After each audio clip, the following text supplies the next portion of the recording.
Hola, bueno, gracias por acompañarnos. Hoy es un día muy especial para mí porque estoy con una persona que admiro mucho, eh, que muchos de ustedes van a conocer y se van a quedar impresionados. Es una persona que quiere mucho a Argentina, él es inglés, vivió en Argentina, es argentino también, yo podría decir, tiene el humor argentino, el humor inglés, es muy inteligente y muy buena persona, y diría alguien muy sabio, tiene sabiduría, así que estoy muy contento realmente, esperaba mucho este video porque tuve una charla hace un tiempo donde dijo Chava y con mucha acción en la Argentina. Creo que la experiencia de él cubriendo la liberación de Mandela en Sudáfrica nos puede servir mucho a los argentinos, que estamos divididos, y creo que el rol importante de los líderes de la Argentina del futuro es unirnos como país y encarar un camino de prosperidad. Estoy hablando de John Carlin, me animo a decir mi amigo, espero que me lo permita, sin duda lo admiro. Es periodista y escritor, estudió lengua y literatura inglesa en la Universidad de Oxford, pero su vocación profesional ha sido o ha estado siempre vinculada al periodismo. Comenzó su carrera periodística en los 70 en Buenos Aires, en el Buenos Aires Herald, escribiendo sobre películas, fútbol y denunciando, muy importante esto, y acá va gran parte de mi admiración por el coraje. Él denunció las atrocidades del régimen militar argentino, entonces en el poder. Trabajó también en otros medios, para The Times, para The Sunday Times, para The Toronto Star, la BBC, trabajó para la BBC también, para la CBC, para la radio ABC de Estados Unidos y para el diario El País de España. Fue corresponsal de Independent en Sudáfrica, con sede en Johannesburgo de 1989 hasta 1995. Entre otras cosas, la historia lo puso en el lugar justo porque él cubrió la liberación de Nelson Mandela, el fin del apartheid, y escribió varios libros. Su bestseller más conocido es El Factor Humano, que ha sido publicado en más de 15 países y fue llevado al cine por Clint Eastwood con el título de Invictus, que todos vimos esa película que nos emocionó. Y en enero, con Carlos Zersale, ex embajador argentino en Inglaterra, en Sudáfrica, en el grupo Con Argentina, que es un grupo que tenemos varias gente de todas ideologías y background y temáticas. Estamos pensando con visión estratégica del país. Participó en una charla de verano, ¿para qué sirve el deporte? Así que te agradezco, John, que hayas estado en Con Argentina, que estés ahora. Y bueno, quiero darte la bienvenida y saludarte. Bueno, es un gran placer para mí. Primero, siempre comunicarme con Argentina y los argentinos, porque, como dijiste, es un país muy importante para mí. Y segundo, es un placer estar hablando contigo. Gracias, John. Hoy estoy en el hospital. A veces los vivos lo hago de mi casa, pero hoy me tocó en Favaloro, así que estamos en una escenografía diferente. La primera pregunta es la pregunta que, que quiero hacerte y que charlamos en Barcelona hace un tiempo es, ¿quién fue Mandela? ¿Qué representó Mandela cuando vos vivías en Sudáfrica? ¿Cómo lo conociste? ¿Qué te pasó cuando lo conociste? La figura.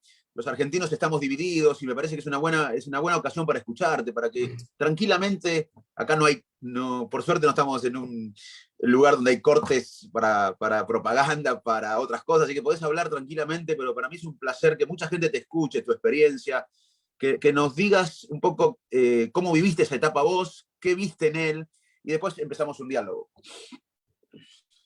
Bueno, ¿cuánto tiempo tenés, Facundo? Es que Lo que me haces quieras, lo que quieras, preguntas lo que muy quieras, amplias. O sea, yo con lo Mandela que quieras. apretás el play y no paro. O sea, tengo que medirme un poco porque tengo Me tantas encanta, me encanta, me historias, encanta tantas porque estoy anécdotas. convencido que me encanta que sea así.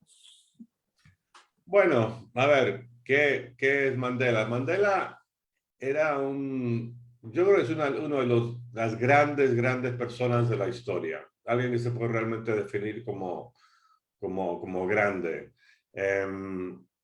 Porque fue una persona que no solo unió a un país profundamente dividido, no solo trajo la democracia a su país, sino que logró algo tremendo.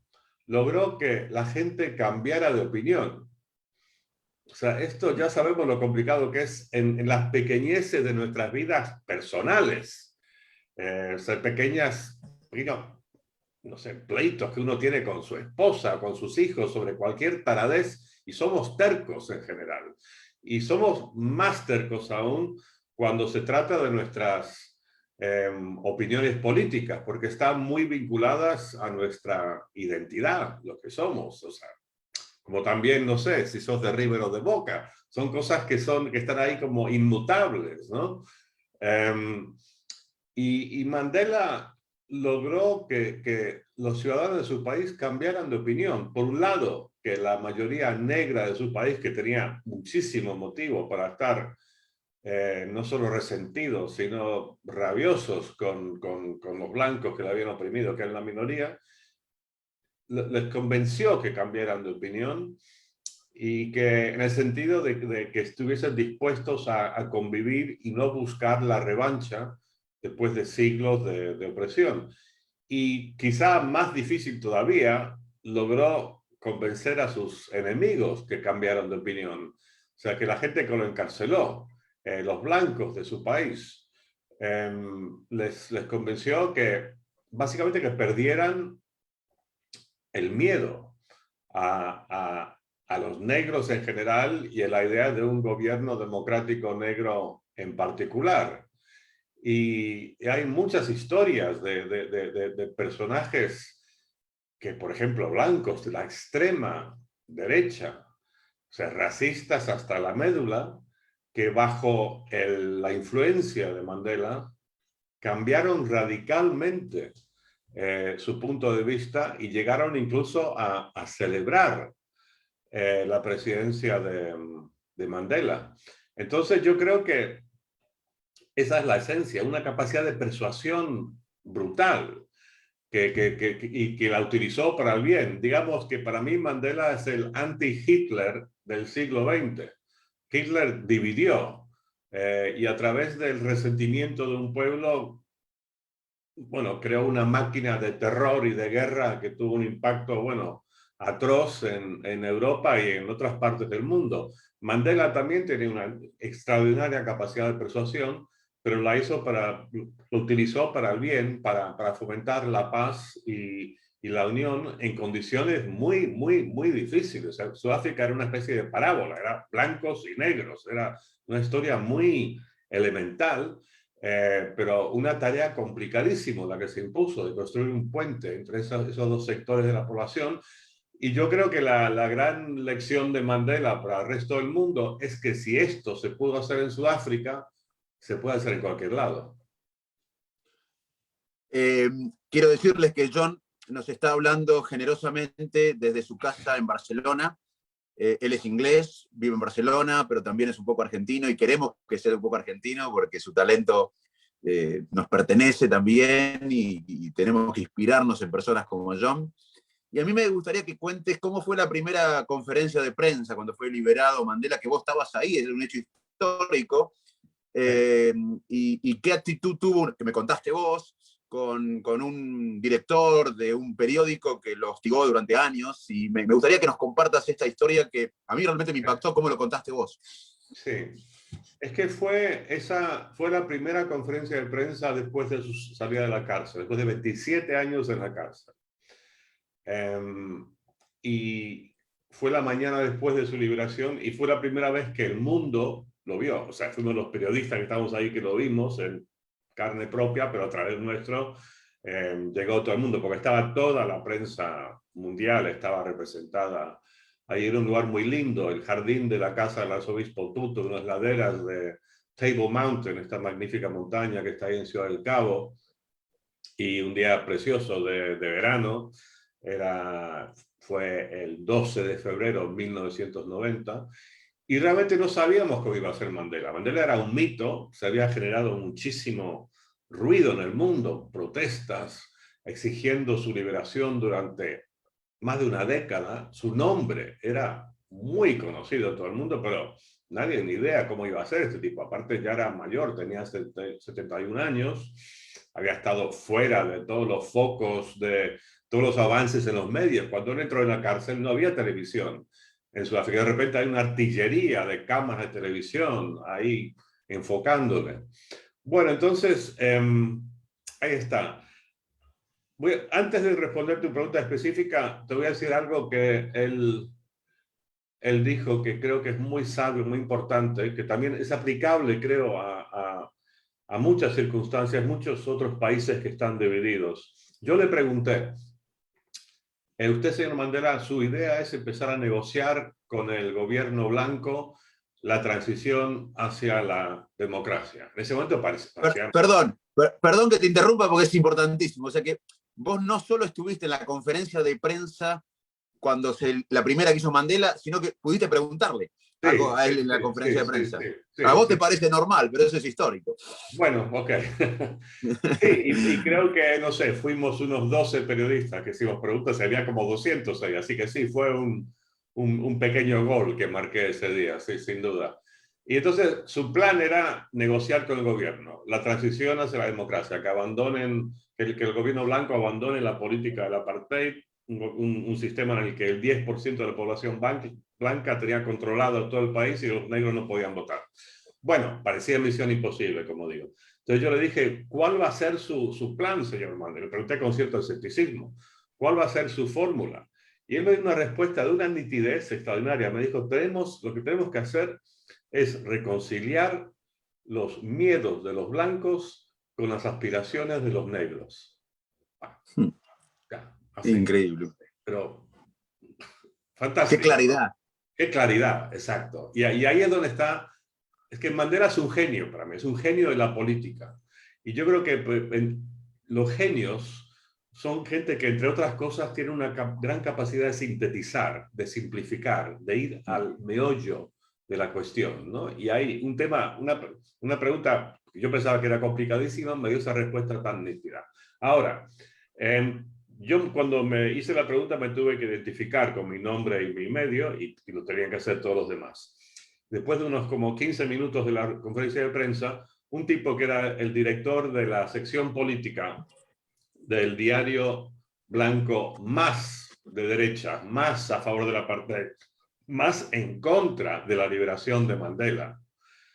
El tipo se levanta y con cierta valentía dice, yo soy fulanito, creo que se llamaba Vader Westhuizen, y soy el director político del diario Die Burger, que todo el mundo sabía era como, no sé, como Pravda para el comunismo en su día, en Rusia, pues esto. Entonces, claro, me acuerdo que él se identifica, no me acuerdo cuál fue la pregunta, lo que recuerdo es que todos los demás periodistas, 200 ahí, como que, ¡oh! ¿Cómo va a responder Mandela? A ver, déjame insistir en esto, era el diario más reaccionario a Mandela y a la lucha de los negros en Sudáfrica. Sí, era un tipo que... el que lo hostigó, o sea, sistemáticamente. El diario estaba en contra de la decisión del gobierno de liberar a Mandela. Claro. O sea, por eso digo que el tipo, igual no me gustaba su política, pero tuve que reconocer que tuvo un cierto coraje, ¿no? Una valentía en hacer una pregunta. Entonces, claro, todos hay una pausa, todos como suspendemos la respiración. ¿Cómo va a responder Mandela? Y Mandela responde con una gran sonrisa, como la tuya ahora mismo, Facundo, una gran sonrisa. Y dice, señor Van der Westhuizen, qué placer conocerlo en persona. Lo he estado leyendo con mucho interés durante muchos años.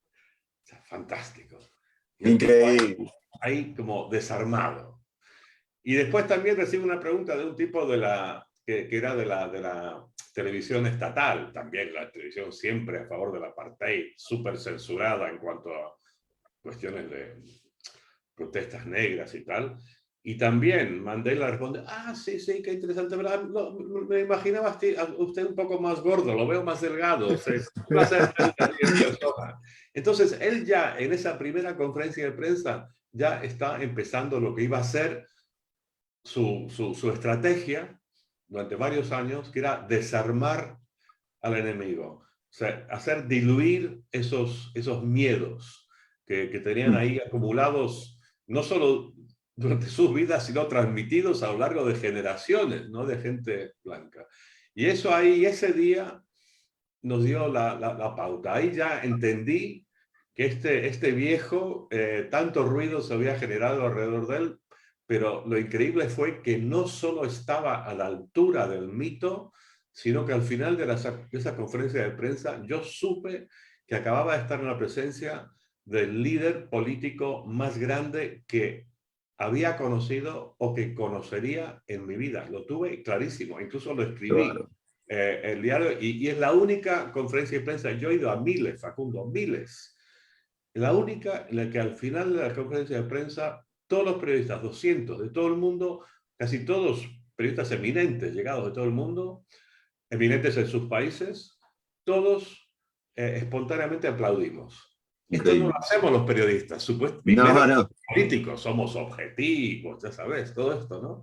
Pero no nos pudimos contener el individuo en cada caso superó al periodista, no nos pudimos reprimir y todos aplaudimos.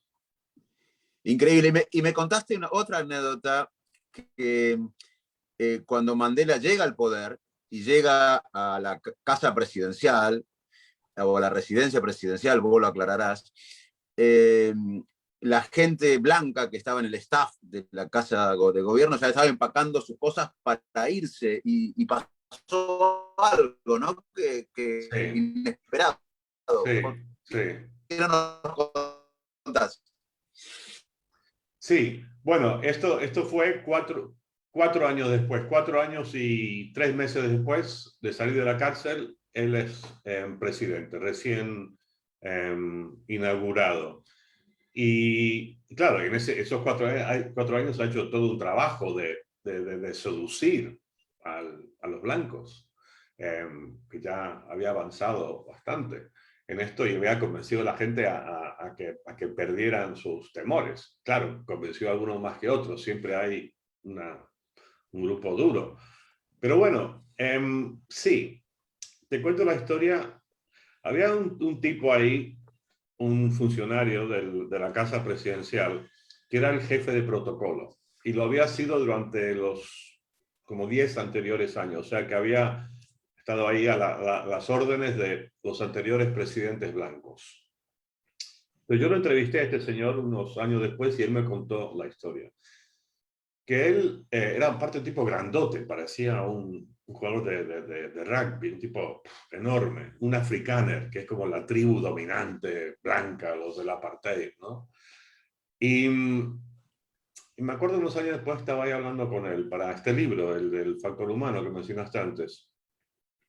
Y, y me dijo que Mandela hace la inauguración así formal y el día siguiente es su primer día de trabajo. Y Mandela siempre se levantaba muy temprano y llegó temprano a su laburo, a la casa presidencial, es presidente. Pero este señor se llama John Reinders, como yo, John, llegó un poco antes y llegó para ir a su oficina y llevarse sus cosas. Llegó con un par de cajas de cartón y estaba metiendo sus cosas ahí para irse bueno, se iba, obviamente, llega el presidente negro, yo me voy, era su lógica. Entonces está ahí haciendo esto, cuando alguien toca la puerta y dice, sí, cómo no, adelante, y es Mandela. Y Mandela dice, buenos días, yo soy Nelson Mandela, ¿cómo no? ¿Cómo se llama usted? Yo me llamo John Reinders. ¿Y qué? Veo que aquí está la oficina de protocolo, que hacen protocolo. Sí, sí, sí. ¿Y qué está haciendo con esas cajas? Bueno, me estoy llevando mis cosas porque me voy, obviamente. Dice, Mandela dice, ¿y usted ha logrado, espero que tenga otro trabajo? Dije, sí, sí, sí, tomé unas precauciones y hablé con gente y voy a tener un trabajo en el departamento de prisiones. Y Mandela dijo, no, no, esto lo conozco yo muy bien, no se lo recomiendo para nada, departamento de prisiones, no, no, no. Y Mandela dice, mire, pero le hablo en serio, la verdad es que yo quisiera que usted se quedara acá conmigo. Yo he estado en la cárcel, he sido un rebelde, un político, pero yo no sé nada de esto, de cómo gestionar una casa presidencial y menos protocolo. ¿Qué voy a saber yo? Por favor, necesito su experiencia. Así que por favor le pido que se quede a trabajar conmigo. Y el tipo Increíble. se queda atónito y empieza ya a sacar las cosas de las cajas y volverla a poner en su sitio. Y Mandela dice, mire, un favor le quiero pedir, ya que veo que le he convencido muy rápidamente, que me alegra mucho. Me gustaría hacer una reunión con todo el staff acá de la Casa Presidencial. Dentro de un par de horas quiero hablar con todos. Bueno, lo organizó, eran como 120 personas, todos blancos, blancos y mujeres y hombres blancos. Y se reúne con ellos, llega a un gran salón, le da la mano a cada persona, les pregunta su nombre, la gente dice, ¿y usted de dónde es? Yo soy del pueblo de Welcome en el Orange Freestyle. Ah, sí, yo estuve una vez. Así. Bueno, y al final se dirige a todos y dice, mire, entiendo que, según me ha contado el señor John Reinders, que ustedes casi todos están pensando irse a otros trabajos y piensan que yo no quiero que ustedes se queden conmigo. Pues no, es una gran equivocación. Yo necesito su experiencia en administrar esta casa presidencial y pues, empezar de cero sería absurdo.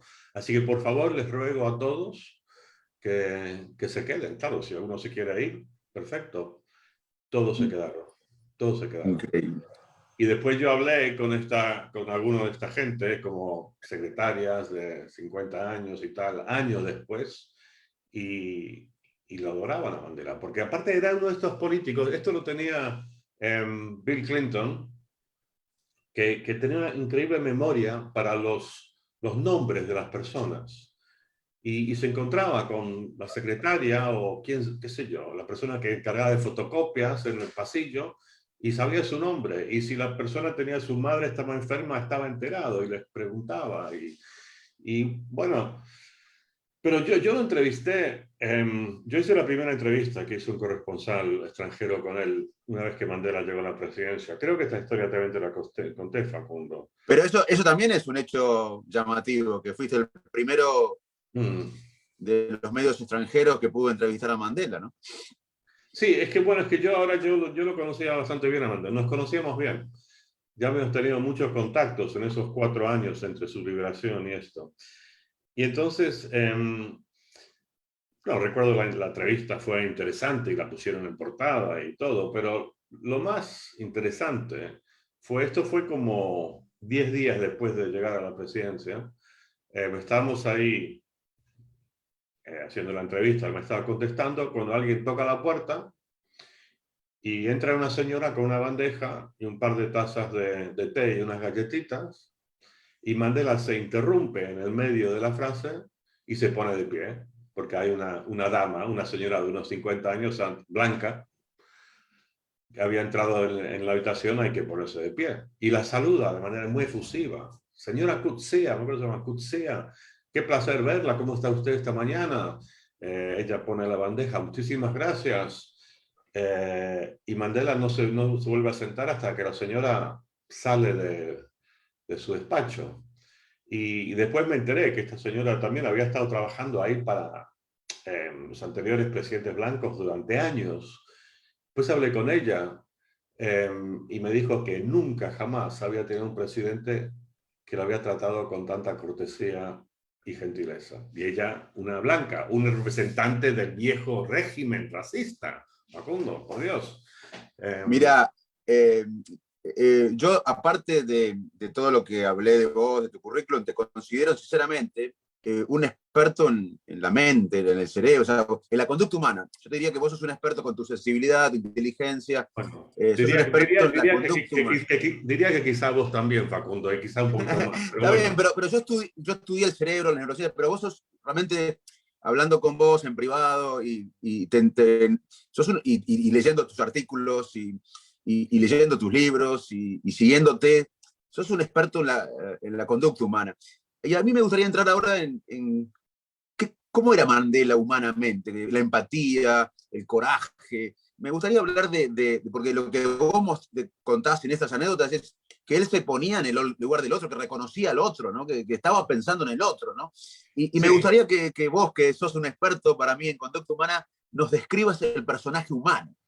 bueno, no, pero sí es verdad. Lo que sí, mira, hay una palabra que yo creo que se usa demasiado hoy en día, pero es una buena palabra, pero que está sufriendo un cierto desgaste, que es la palabra empatía.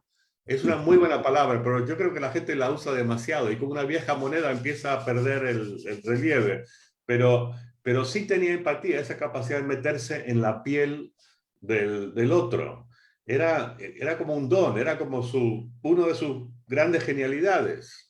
O sea, yo siempre digo que Mandela era para la política como Messi para el fútbol. O sea, un talento, o Mozart para la música, o Shakespeare para la escritura, o Picasso para... Eh, tenía un don, una habilidad ante todo de persuasión, que es en lo que consiste la política. Y si además tenés empatía, mejor todavía, porque te metes en el cerebro del otro y entendés mejor al otro de lo que éste entiende a ti. Y ahí ya tenés una ventaja en una negociación, en un juego político. Pero él, a ver, hay muchas formas de responder esta pregunta, pero una de ellas es que él tuvo la sabiduría y la generosidad de entender que la gente tiene sus posiciones o ideas o prejuicios políticos por circunstancias de la vida. Uno no elige ser peronista o macrista o demócrata o republicano o conservador o laborista de una manera así fría y racional. No, lo es porque tus padres eran así o tus amigos cuando eras adolescente o algo te ocurrió. Es algo que más bien como que de cierto modo lo absorbes, lo heredas, no es una relación, no es una decisión racional. Y lo mismo, él tuvo la enorme generosidad de entender para la mayoría de la gente blanca en Sudáfrica, que tenía este sistema racista y nacieron en ese contexto. Esa fue, así se criaron. Entonces, él entendió cuando se enfrenta, se sienta a hablar, a negociar con alguien de la extrema derecha, un racista total, que le pareció una barbaridad que a Mandela no lo hubieran ejecutado, mucho menos liberado. Él entendió que sí, pero este tipo nació en el año, no sé, 48 y en una granja en Sudáfrica y blanco.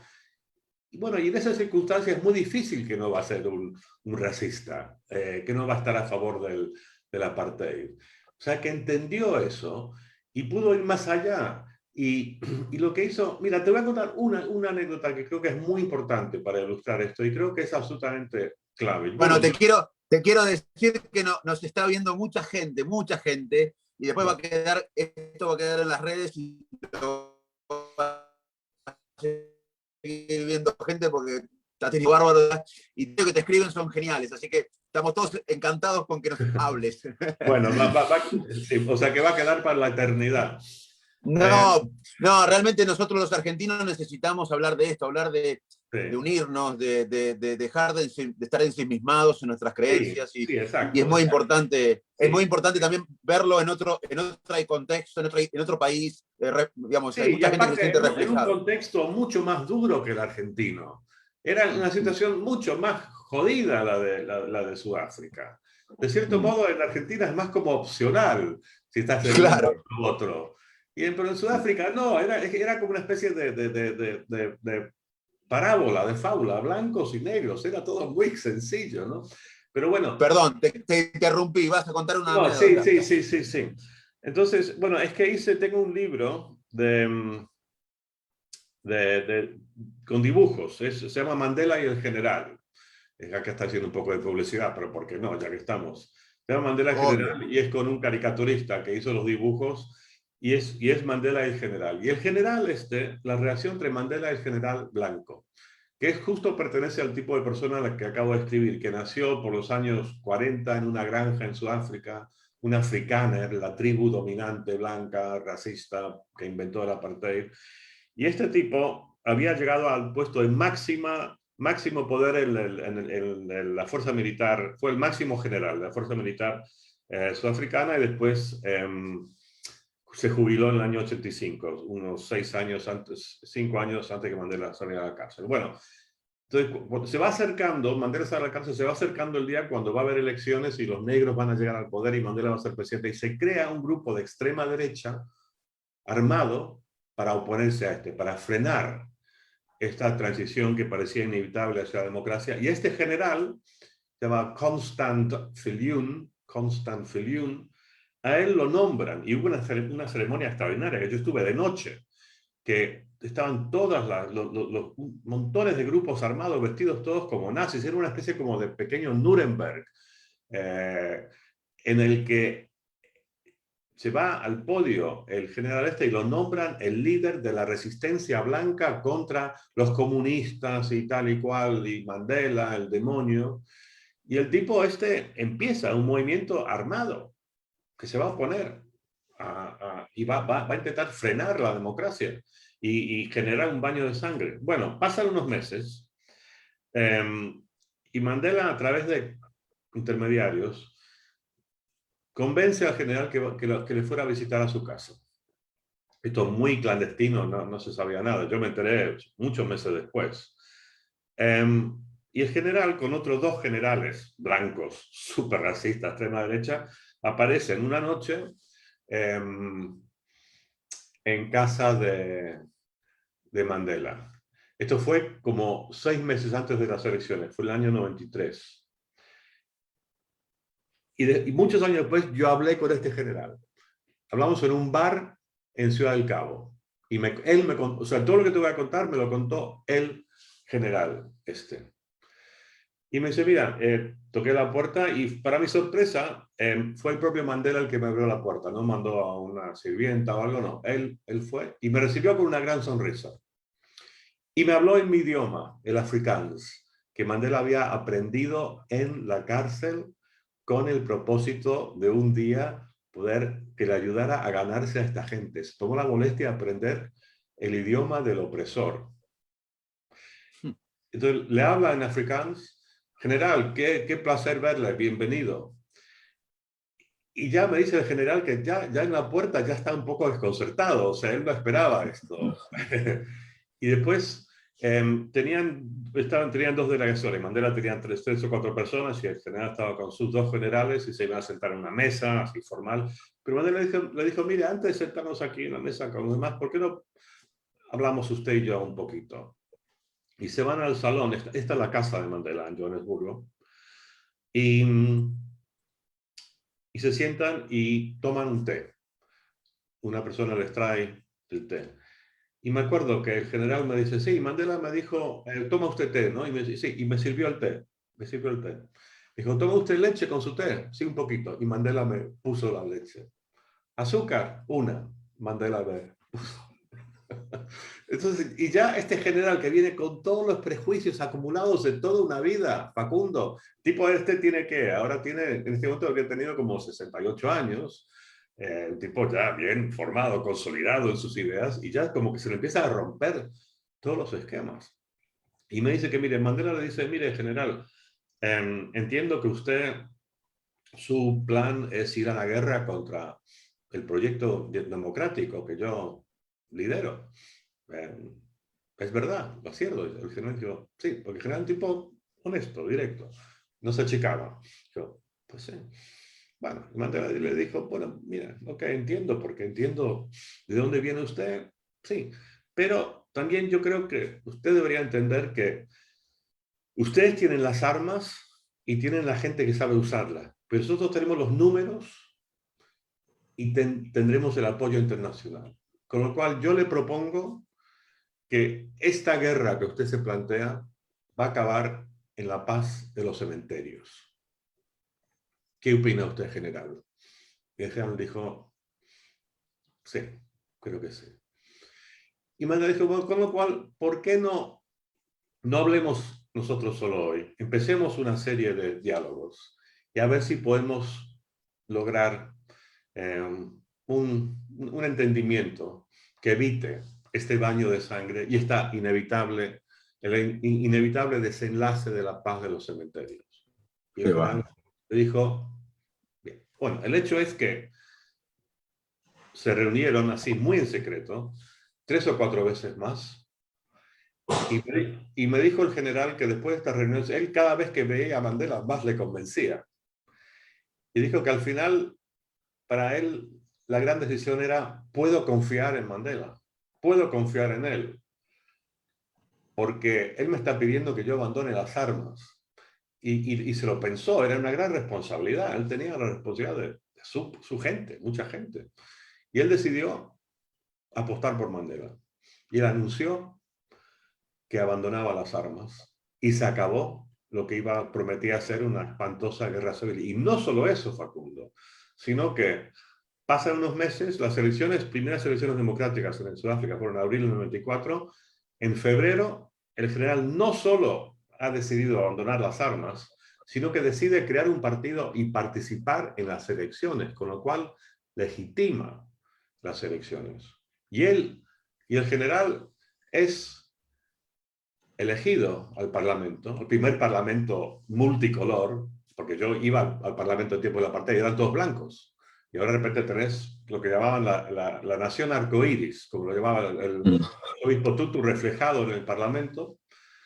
Y yo estuve ahí el primer día del primer Parlamento democrático de la historia de Sudáfrica. Están todos los diputados, eran como 450, y este general estaba ahí como en primera fila. Tenía un grupo chiquito, eran como 6 diputados de un partido pequeño. Mandela es el último en entrar, yo estaba ahí. Y entra Mandela y era como, no sé, aparecen los Beatles en el año 65 en el Luna Park, qué sé yo, o sea, una locura. O Maradona después de ganar el Mundial, qué sé yo. Era una fiesta. Y Mandela entra y así, y salude, sonríe. Pero antes de tomar su asiento, por primera vez, su asiento como presidente del Parlamento, ve al general y cruza el espacio que hay entre la oposición y el gobierno y va y le saluda. Y yo estaba viendo esto, pero no supe lo que había transcurrido. Así que muchos años después, cuando yo estoy en este bar en Ciudad del Cabo con el general, le pregunto, ¿qué se dijeron? Y me dijo, no, es que Mandela vino y me dijo, General, I'm very happy to see you here. Me hace muy feliz verle aquí. Y le dije al general, ¿y usted qué hizo? Dije, yo no hice nada. Yo soy militar. Hice así. Era mi presidente. Increíble. Pero mira, vos fijaste que hablamos de 2 características de Mandela, la empatía y también la confianza que generaba. O sea, el sentido de confianza, que alguien podía confiar en él, que era alguien. Y también me gustaría hablar de otra característica humana de él, de alguien que estuvo 27 años en la cárcel y no salió con resentimiento. Me gustaría hablar de esto, de la falta de rencor y resentimiento, de la generosidad y también de otro factor humano, hablando de tu libro, El factor humano, que me parece importante, que no tomaba atajos, porque yo creo que en esos 27 años le habrán ofrecido algunas ventajas para salir de la cárcel, para ir a Ciudad del Cabo, y él tenía dignidad, decía que no, resistía por su causa, porque, y acá viene un tema que tiene que ver con el liderazgo. ¿Qué es el liderazgo? Es tener una visión, me parece a mí, tener una visión, inspirar a otros, y para eso hay que representar. Y si él no tenía la dignidad o pactaba en estos 27 años con prebendas para él, no podía representar a eso, ni aún los compañeros de él en la cárcel. Y tenía esa representación de su gente, no tomaba atajos. Así que me gustaría que reflexiones, si podés, un minuto sobre la asistencia que tuvo, porque habrá tenido tentaciones en esos 27 años para traicionar a su gente o acordar, y sobre todo la falta de resentimiento al salir. Sí, no, esto es muy importante lo que me estás preguntando, Facundo. Efectivamente, sí. En el año 86, creo que fue, 4 años antes de su liberación, el gobierno ofrece liberarle, pero él a cambio tiene que abandonar la lucha armada, renunciar a la lucha armada. Y él dijo, yo no puedo, mis compañeros que están en la libertad han optado por esto, simplemente no lo voy a hacer. Y además yo no voy a negociar con ustedes siendo un hombre preso, encarcelado. Yo solo negocio cuando sea un hombre libre y hablamos de verdad. O sea, se negó, sí, exacto. O sea que él tenía una gran carga de liderazgo moral y ético, ¿no? Bueno, es que él era el padre de la nación y así lo describían y así se veía. Él era una persona absolutamente consciente de su destino heroico, ¿sabes? O sea, tenés en las obras de teatro griego, tenés a los soldados normales, pero están las grandes figuras, está el Ulises, está no sé, en las obras de Shakespeare, los héroes pueden ser trágicos, pero son los que dominan el escenario, y él era eso, y tenía una presencia, o sea, en la misma cárcel, al final todos los carceleros y los jefes de la cárcel se rindieron, el rey de la isla donde estuvo Mandela preso, era Mandela, aunque él era preso, tenía una presencia, él era consciente de su grandeza, pero más allá de la pelotudez de ser arrogante y soberbio. Lo superaba eso, porque típicamente la persona así, soberbio y arrogante, escarbase un poquito y tiene unos complejos de inferioridad del carajo. No, como Mandela era de verdad, él sabía que era grande y Y, sabía que y, tenía una enorme responsabilidad. y vos me dijiste una cosa en una charla nuestra, el carisma tiene que ver con la confianza también, alguien con confianza en uno, ¿no? Sí, exacto, correcto, correcto. Vos me lo dijiste, ¿no? Es Exacto, tuyo esto. te lo dije, exactamente. El carisma es algo muy inusual, o sea, uno puede tener confianza en ti mismo, pero carisma es algo reservado para los grandes, es grande, es un aura, alguien que brilla, alguien que es, bueno, hablando, es un hombre, macho alfa, o sea, también habrá mujer alfa, pero una persona que claramente, casi por piel, casi por biología, es la persona líder. Y esto lo tenía. El carisma es una colosal confianza en ti mismo. Esa es una gran Una persona definición tuya. carismática. ¿Perdón? No, que es una gran definición tuya que tiene que ver con la confianza, ¿no? Una colosal confianza. Una confianza. O sea, yo entro en un salón en el que hay 100 personas y no conozco a nadie y estoy un poco ansioso. No, Mandela entra en un salón donde hay 100 personas y él sabe que va a ser la persona más admirada y querida del salón. Es que es algo que es muy especial. Pero bueno, el tener el carisma es un elemento de este liderazgo, pero no es lo único. Volviendo a lo que te decía antes, Mandela delante Hitler. Hitler tenía carisma también. Eso no es suficiente. Mandela era un visionario, ¿sí? Él tenía él se podía anticipar, tenía un conocimiento del ser humano muy profundo y podía anticipar las corrientes que él iba a desatar y qué circunstancias se iban a desatar. Podía ver el futuro. Tenía hasta cierto punto, dentro de los límites humanos, tenía una bolita de cristal. Pero yo creo que lo más importante que transmitía Mandela, que tenía Mandela, era integridad. Tenía la integridad de un diamante. Era coherente. Había una coherencia total entre su discurso público, que era el respeto, la igualdad, y su comportamiento en privado, lejos de los periodistas, lejos de las cámaras de televisión. Era una persona que era absolutamente fiel en su comportamiento privado a su mensaje público. Y esto no es tan frecuente. Ya todos sabemos mucho de políticos que de la boca para afuera dicen y después son corruptos, después son tiranos con su gente, con la gente que le rodea. Mandela siempre de una extrema sencillez y respeto. Ya te conté la historia de cuando él llega a la presidencia y todas esas personas blancas les trata con un respeto inmenso. Quiero que se queden conmigo. Y yo tengo miles de historias así de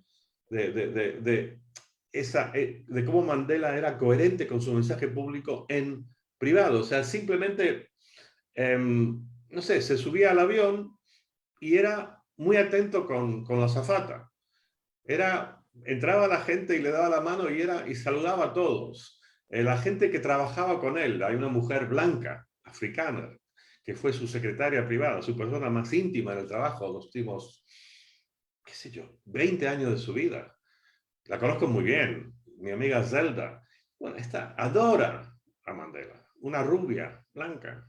Pero bueno, es que, es que hay tantos, o sea, es que de repente como que tengo una enciclopedia de historias, pero para darte una, yo conocí al embajador americano en Johannesburgo en la época de Obama, y Mandela fue a Washington a ver a Obama, y el embajador en Sudáfrica también fue a Washington, le acompañó.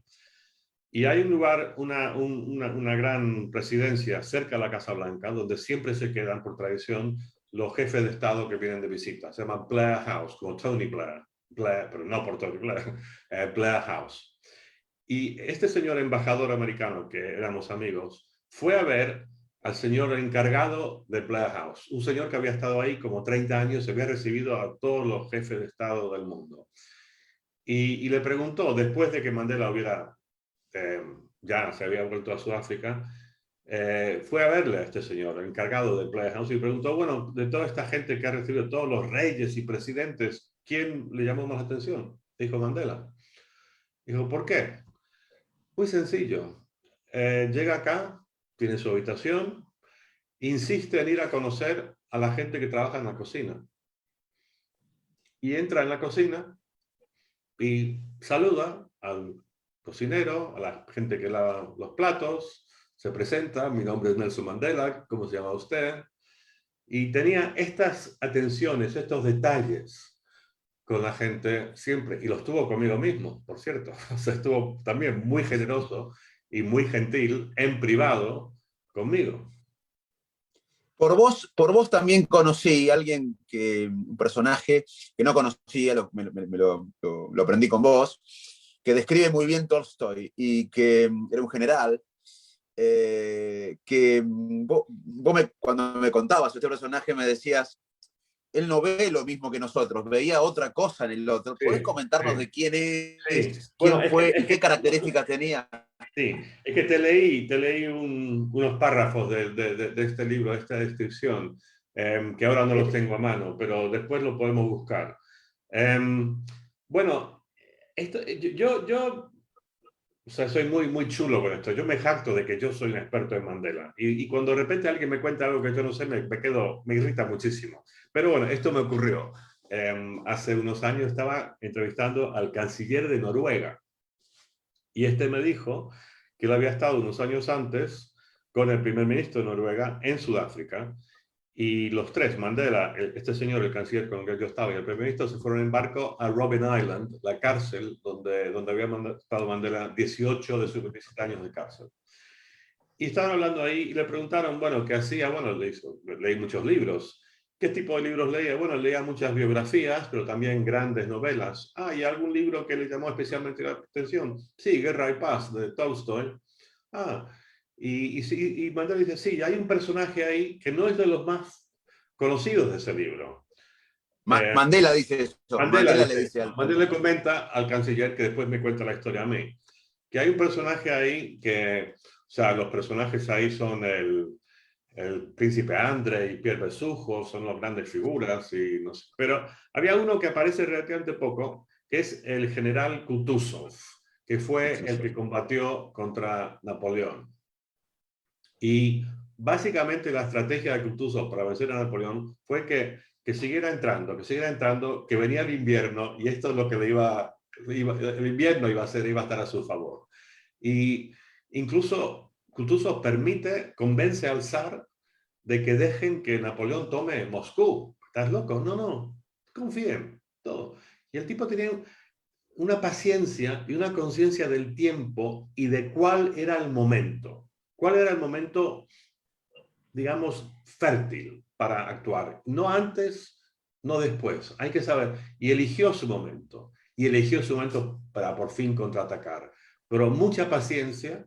Y esta paciencia, Mandela, claro, estás en la cárcel de 17 años, la paciencia te viene bien. Hay que saber elegir el momento. Pero lo que dice es que leí un libro del filósofo ruso-inglés, Isaiah Berlin, en el que habla de Kutuzov, y te leí de esto, y lo que dice de Kutuzov era para mí absolutamente aplicable a Mandela, que Kutuzov no era quizá la persona más erudita del mundo. Esto no es decir que Mandela era un tonto, leyó un montón de cosas, pero no era un profesor universitario.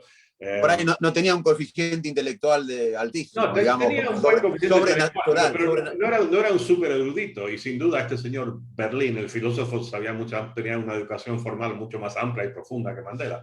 Pero lo que tenía Kutuzov, que repito, es lo que yo creo que tenía Mandela, sabía cómo el mundo funciona, cómo el mundo gira. Tenía un feeling por las cosas, por cuándo elegir el momento, por entender las aspiraciones y los miedos de la gente, poder entrar en la mente del otro, sea amigo o enemigo, saber ganarse a la gente, al mismo tiempo siendo absolutamente fiel a sus principios. Ese es el tema, que Mandela sabía negociar, podía meterse en la piel del otro, cedía cuando tenía que ceder, pero tenía clarísimo cuál era la línea que no se movía, dónde estaban los principios, hasta acá y nada más. Pero hasta acá, esta parte de acá está dispuesto a ceder, pero aquí esto no se toca. Y estos son algunos de los aspectos del liderazgo y el valor moral en el que se basa Mandela, más allá de estas habilidades que tenía, digamos, no sé, tipo Messi del fútbol que tenía para la política, lo que Mandela sí tenía, su gran valor moral era el respeto por los demás, respetaba a todos y como consecuencia estaba dispuesto a perdonar que quizá X persona, por el motivo que sea, que él no controló, pertenece a este partido político o tiene esta ideología. Pero ante todo un respeto hacia todos. Y era igual de respetuoso, siempre lo digo, era igual de respetuoso con la azafata en el avión, el jardinero, la persona que lavaba los platos en la cocina, que con la reina de Inglaterra. Con la que, por cierto, hoy tiene muchos líos, como habrás leído, la reacción de Mandela con la reina de Inglaterra se amaban. Era una relación ¿Ah, muy sí? especial, muy especial. Ahora, si Mandela estuviera vivo ahora, estaría indignadísimo con estos chicos que están criticando a la reina de la monarquía. Saldría en defensa de la reina, pero ferozmente. John, ya casi una hora estamos hablando y parece que recién empezamos. Es un placer hablar con vos, es un placer ser tu amigo, es un placer y una generosidad enorme de tu parte. Que de todo lo que hablamos de Mandela, de un contexto histórico, de que vos fuiste protagonista de y estuviste presente en ese contexto histórico, de que tus libros fueron llevados al cine, que lo vio todo el mundo. En un mundo actual, todo lo que hablamos recién, ¿qué mensaje tendrías con tu experiencia, con lo que viviste, reflexionaste, aprendiste de esa época, en un mundo actual donde en Estados Unidos hay una gran división, en España mismo, donde vos estás ahora, hay una gran división, acá en la Argentina hay una gran división que como yo creo que es opcional, no es como en otros países que es porque por diferencias históricas o tremendas, acá a veces. ¿Qué reflexión harías de todo esto que hablamos en la charla sobre las divisiones? ¿Qué podemos aprender? Sería la pregunta de todo lo que hablamos para este mundo tan dividido en el que estamos viviendo. Bueno, yo creo que el punto de partida tiene que ser la generosidad de entender algo que ya he repetido 2 o 3 veces, que uno tiene sus puntos de vista políticos como consecuencia de circunstancias de la vida. No son cosas que uno elige. Y entonces, ahí yo creo que existe la capacidad de perdonar o de querer entender y, y hacer el enorme esfuerzo de que lo hizo Mandela en situaciones muchísimo más complicadas que en Estados Unidos ahora o en España o en Argentina. Hizo el esfuerzo en base a esa sabiduría, reconocer que son cosas circunstanciales que te llevan a tus ideas políticas. Hizo el esfuerzo de entender al otro, entender por qué este tipo es un racista, por qué quiere ir a la guerra contra mí, cuáles son sus miedos, cuáles son los resentimientos, dónde podemos quizá encontrar un camino común. Y lo que él hace, él es entendiendo que estas ideas políticas que uno tiene son una especie de identidad, son como un disfraz. Él sabía que debajo de eso cosas mucho más profundas y esenciales. Y él se reunía con este general de la extrema derecha, o con el jefe de los servicios de inteligencia del apartheid, el tipo más frío y más malo del mundo. Se sentó con él 65 veces en la cárcel, y él escarbaba en su corazoncito, buscando, vamos a ver aquí, vamos a ir más allá de estas pendejadas de que vos sos de derecha o de izquierda, o vos sos peronista, o vos sos republicano. Vamos a ir más allá de eso, y vamos a ir al ser humano, y vamos a buscar un terreno común ahí. Y hagámoslo basado en el respeto por los dos, por la fragilidad de nuestras vidas, que nacimos por casualidad, vamos a morir, vamos a buscar hacer algo que en nuestro tiempo en este mundo, que sea un poco más generoso y menos choques. Busquemos la paz. Mira, y acabo diciendo lo siguiente, no sé si lo comenté cuando estábamos hablando la otra vez, pero yo la última vez que vi a Mandela fue como un año antes de su muerte. Él ya estaba muy viejito, ya tenía 94, 5 años, ya estaba bastante ido, y me llevaron a su casa a saludarle, su secretaria. Yo estaba de visita en Sudáfrica y ella pensó que sería lindo que la fuese a ver. Era justo después de que saliera la película Invictus. Pero me advirtieron que estaba ya muy viejito y muy ido de la cabeza. Bueno, entro en el comedor y él estaba solo ahí en la cabeza de la mesa, una sala larga, una mesa larga, estaba solo y estaba comiendo carne picada. Y me trae la secretaria, me presenta y dice, sí, se acuerda de mí. Tuvo un momento de lucidez. John, qué bueno verte. How are you? Pero descendió la nube y se olvidó de quién era yo, y se invirtió todo su esfuerzo mental en la difícil tarea de hacer que esa carne picada llegara del plato a su boca, que le estaba costando. Y yo me quedé ahí como una hora. Yo hablaba, intentaba, y él como que sonreía, pero no estaba muy alerta, nada realmente. Pero de repente hubo un momento de lucidez, y creo que esta es una buena forma de terminar esto, dado lo que te conté de la historia del general antes, el general Constant Filion, de la extrema derecha.